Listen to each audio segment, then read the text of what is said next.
Assalamualaikum warahmatullahi wabarakatuh. Bismillahirrahmanirrahim. Alhamdulillahi rabbil alamin. Nahmaduhu wa nasta'inuhu wa nastaghfiruh. Allahumma salli wa sallim wa barik ala sayyidina Muhammad wa ala alihi wa sahbihi ajma'in. Allahumma alhimna ilman afqahu bihi awamirak wa nawahika warzuqna fahman a'lamu bihi kaifa unajik ya arhamar rahimin.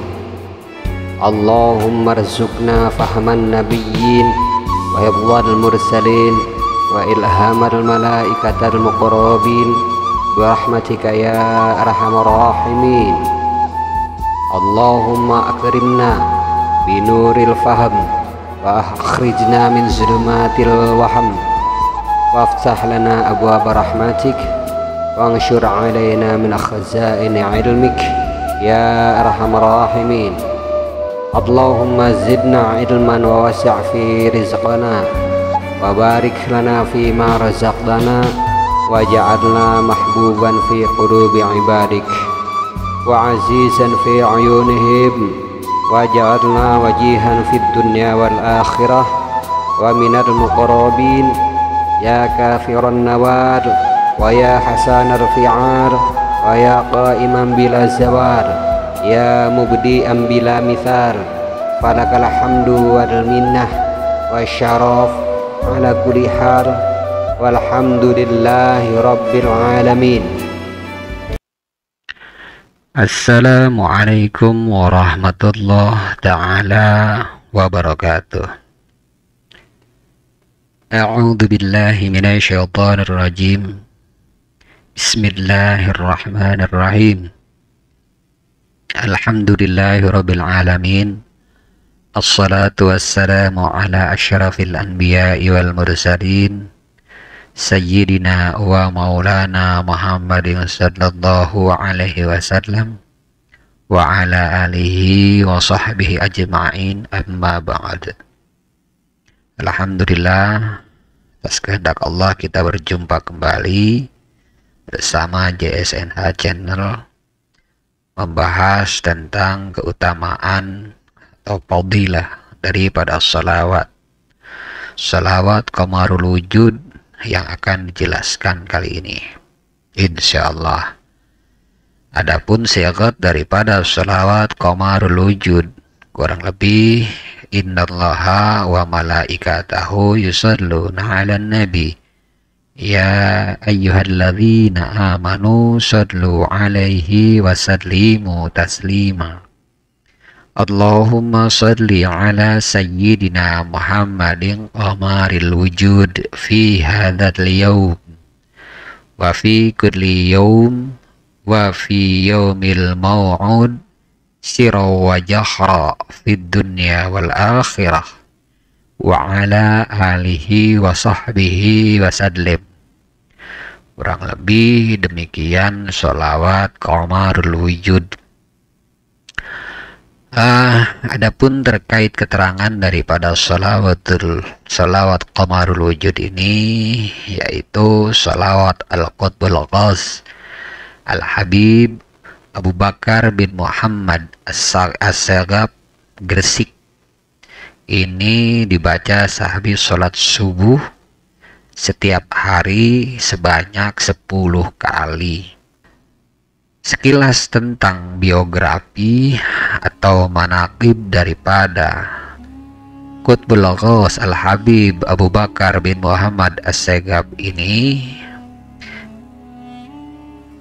adalah beliau lahir di kota Besuki, Jawa Timur pada tahun 1285 Hijriah. Al-Habib Al-Qutb Abu Bakar bin Muhammad As-Sagab radhiyallahu ta'ala anhu yang merupakan putra dari kota Besuki, Jawa Timur, wafat di Gresik pada tahun 1293 3 Hijriah. Habib Abu Bakar kemudian berangkat ke Hadramaut karena memenuhi permintaan nenek beliau, yaitu Sayyidah Fatimah binti Abdullah Alan. Beliau berangkat ke sana ditemani oleh Al-Mukarram Muhammad Bazmul. Sesampainya di sana, beliau disambut oleh paman sekaligus juga guru beliau, yaitu Abdullah bin Umar As-Segaf beserta keluarganya. Lalu kemudian beliau tinggal di kediaman Al-Arif Billah Al-Habib Syekh bin Umar bin Saqab As-Segaf di kota Sayun.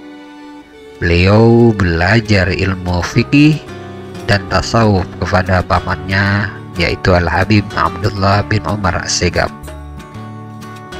Hiduplah beliau di bawah bimbingan gurunya itu. Bahkan beliau dibiasakan oleh gurunya untuk bangun malam dan mendirikan sholat tahajud meskipun usia beliau masih kecil. Selain berguru kepada pamannya, beliau juga mengambil ilmu dari para ulama besar yang ada di sana. Di antara guru-guru beliau di sana yaitu Al-Habib Al-Qutb Sultan Al-Auliya Ali bin Muhammad Al-Habsyi. Beliau adalah penyusun kitab Maulid Simtud Duror. Lalu yang keduanya Al-Habib Muhammad bin Ali As-Segaf. Lalu yang ketiga Al-Habib Idrus bin Umar Al-Habsyi. Yang keempat Al-Habib Muhammad bin Hasan Al-Atas. Yang kelima Al-Habib Al-Imam Abdurrahman bin Muhammad Al-Masyhur. Beliau merupakan salah satu mufti Hadramaut, dan saat itu beliau menjadi mufti Hadramaut. Yang keenam adalah Al-Habib Syekh bin Idrus Al-Habib Al-Qutb. Yang ketujuh Ali bin Muhammad Al-Habsyi, Mu'allif Simtud Duror. Demikian, semoga beliau-beliau senantiasa berada dalam keridhaan Allah Ta'ala, dan semoga kita bisa menerima manfaat dari berbagai ilmu yang beliau syiarkan. Sungguh telah melihat tanda-tanda kebesaran di dalam diri Habib Abu Bakar, dan akan menjadi seorang yang memiliki kedudukan yang tinggi. Al-Habib Ali Al-Habsyi berkata kepada seorang muridnya, "Lihatlah, mereka itu 3 wali min auliyaillah. Nama mereka sama, keadaan mereka pun sama, dan kedudukan mereka juga sama. Yang pertama sudah berada di alam barzakh, yaitu Al-Habib Al-Qutb Abu Bakar bin Abdullah Al-Idrus. Yang kedua, engkau sudah pernah melihatnya pada saat engkau masih kecil, yaitu Al-Habib Al-Qutb Abu Bakar bin Abdullah Al-Atas. Lalu yang ketiga, engkau akan melihatnya di akhir umurmu." Mereka mencapai tingkatan maqam Sayyidina Abu Bakar As-Siddiq radhiyallahu ta'ala anhu ketika usia murid tersebut sudah menginjak umur senja. Ia bermimpi melihat Rasulullah Shallallahu Alaihi Wasallam sebanyak 5 kali di dalam waktu 5 malam yang berturut-turut. Di dalam mimpinya itu, Rasulullah Shallallahu Alaihi Wasallam berkata kepadanya, "Terdapat kebenaran bagi yang melihatku di setiap kali melihatnya. Kami telah hadapkan kepadamu cucu yang soleh, yaitu Abu Bakar bin Muhammad As-Segaf. Perhatikanlah ia. Murid tersebut sebelumnya belum pernah melihat Habib Abu Bakar kecuali di dalam mimpinya itu. Setelah itu, ingatlah ia dengan perkataan gurunya, yaitu Al-Habib Ali Al-Habsyi. Lihatlah mereka itu 3 wali min auliyaillahi ta'ala. Tidak lama setelah kejadian mimpinya itu, ia pun meninggal dunia, persis sebagaimana yang diisyarahkan oleh Al-Habib Ali, bahwa ia akan melihat Habib Abu Bakar di akhir umurnya. Setelah menuntut ilmu di sana pada tahun 1302 Hijriah, beliau pun akhirnya kembali ke Pulau Jawa bersama Habib Alwi bin As-Saqaf bin Saqaf As-Segaf dan menuju kota Besuki. Kemudian disinilah beliau mulai mensyiarkan dakwah Islamiyah di kalangan masyarakat. Kemudian pada tahun 1305 Hijriah, di saat usia beliau masih 20 tahun, beliau pindah menuju kota Gresik. Di Pulau Jawa, beliau pun masih aktif mengambil ilmu dan manfaat dari ulama-ulama yang ada di sana saat itu. Di antaranya yaitu yang pertama Al-Habib Qutbul Aqtab Abdullah bin Muhsin Al-Atas, Bogor. Yang kedua Al-Habib Qutub Abdullah bin Ali Al-Haddad, Jombang. Yang ketiga Al-Habib Sultanul Aulia Ahmad bin Abdullah bin Talib Al-Atas, Pekalongan. Yang keempat Al-Habib Al-Qutb Al-Ghaus Abu Bakar bin Umar bin Yahya, Surabaya.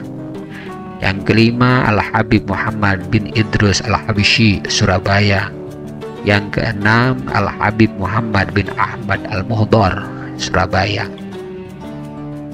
Pada suatu hari di saat menunaikan sholat Jumat, datanglah ilhamatul rabbaniyah kepada diri beliau untuk beruzlah dan mengasingkan diri dari keramaian dunia dan godaannya, menghadap kepada kebesaran ilahiyah, bertawajuh kepada Sang Pencipta alam, dan menyebut keagungan namanya di dalam keheningan. Hal tersebut beliau lakukan dengan penuh kesabaran dan penuh ketabahan. Waktu demi waktu pun berjalan, sehingga tidak terasa sudah sampai 15 tahun lamanya. Beliau pun akhirnya mendapatkan izin untuk keluar dari uzlahnya melalui isyarah dari guru beliau, yaitu Al-Habib Muhammad bin Idrus Al-Habishi. Berkatalah Al-Habib Muhammad bin Idrus Al-Habishi, "Kami memohon dan bertawajuh kepada Allah selama 3 malam berturut-turut untuk mengeluarkan Abu Bakar bin Muhammad As-Segaf dari uzlahnya." Setelah keluar dari uzlahnya, beliau ditemani oleh Al-Habib Muhammad bin Idrus Al-Habishi berziarah kepada Al-Imam Al-Habib Alwi bin Muhammad Hashim As-Segaf.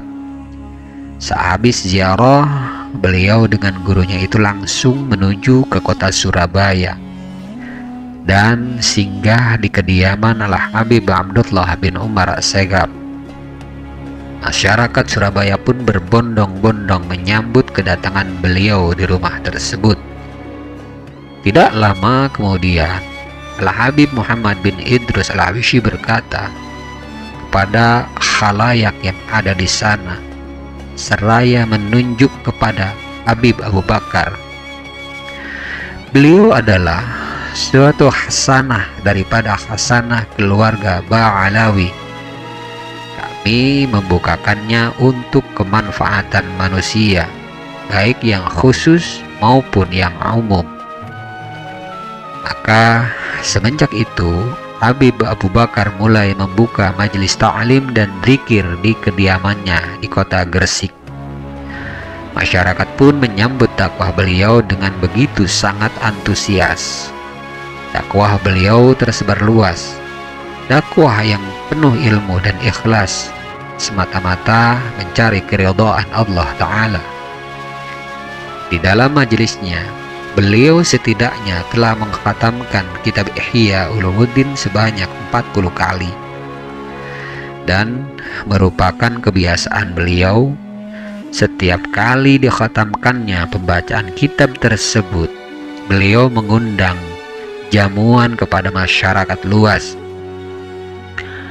Suatu kisah ketika Al-Habib Alwi bin Ali bin Muhammad Al-Habsyi Solo, putra Al-Habib Ali bin Muhammad Al-Habsyi Sewun, penyusun kitab Maulid Simtud Doror dan ayah dari Al-Habib Anis bin Alwi bin Ali bin Muhammad Al-Habsyi Solo, datang ke Gresik ke kediaman Al-Habib Abu Bakar.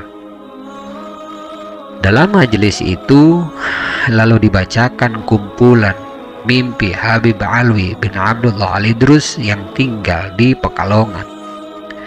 Beliau pernah mimpi bertemu Rasulullah Shallallahu Alaihi Wasallam. Di dalam mimpinya, beliau Shallallahu Alaihi Wasallam berkata kepadanya, "Jika rindu kepadaku, pandanglah wajah Abu Bakar bin Muhammad Assegaf sampai ke dagunya." Kebetulan saat itu Sayyidi Alwi duduk berhadapan dengan Habib Abu Bakar. Al-Am Abdul Qadir bin Hadi meminta agar Sayyidi Alwi duduk di samping Habib Abu Bakar. "Biarkan aku duduk di hadapan Habib Abu Bakar demi melaksanakan perintah Al-Mustafa Rasulullah Shallallahu Alaihi Wasallam di dalam mimpi tadi," kata Sayyidi Alwi. Kemudian Habib Abu Bakar berkata, "Seseorang bertanya kepadaku tentang hal Habib Ali bin Muhammad Al-Habsyi, gurunya. Aku menjawab, Habib Ali bagaikan matahari, yakni nur, manfaat dan sikap sirik beliau seperti matahari. Habib Ali telah memberikan manfaat kepada banyak hamba Allah Ta'ala. Setiap hamba memperoleh manfaat dan cahaya beliau radhiyallahu ta'ala anhu. Semoga Allah Ta'ala meridhai mereka semua. Amin ya Allah ya Rabbal Alamin. Memberikan kita manfaat berkat mereka dan memberi kita karunia mereka, meskipun niat dan amal kita jauh dari niat dan adaan amal seperti mereka. Semoga Allah Ta'ala tidak mengharamkan kita dari kebaikan yang ada di sisinya karena keburukan amal kita. Abdul Qadir bin Umar Maula kemudian melantunkan syair Habib Ali. Suara nyanyian menghibur hati, dengannya hilang segala duka. Setelah qasidah selesai dibawakan, Habib Abu Bakar bertanya, "Qasidah siapa itu?" Kemudian dijawab, "Qasidah Habib Ali," jawab seseorang. Beliau pun bercerita, "Ketika aku berada di Hadramaut, Habib Ali memiliki hubungan yang sangat erat denganku. Pernikahanku yang pertama beliaulah yang menikahkan dan yang membiayainya.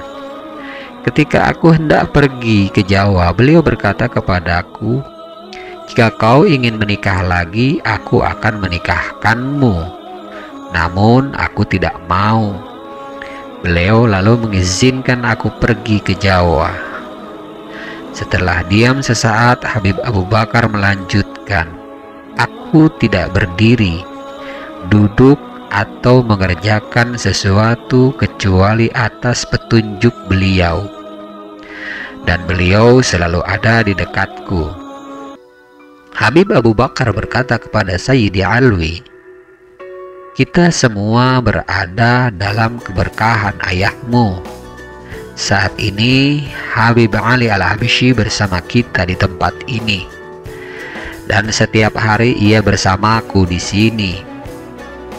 Di antara ucapan Habib Abu Bakar, semoga Allah Ta'ala memanjangkan umur beliau, karena ingin menyebut-nyebut nikmat Allah adalah sebagai berikut.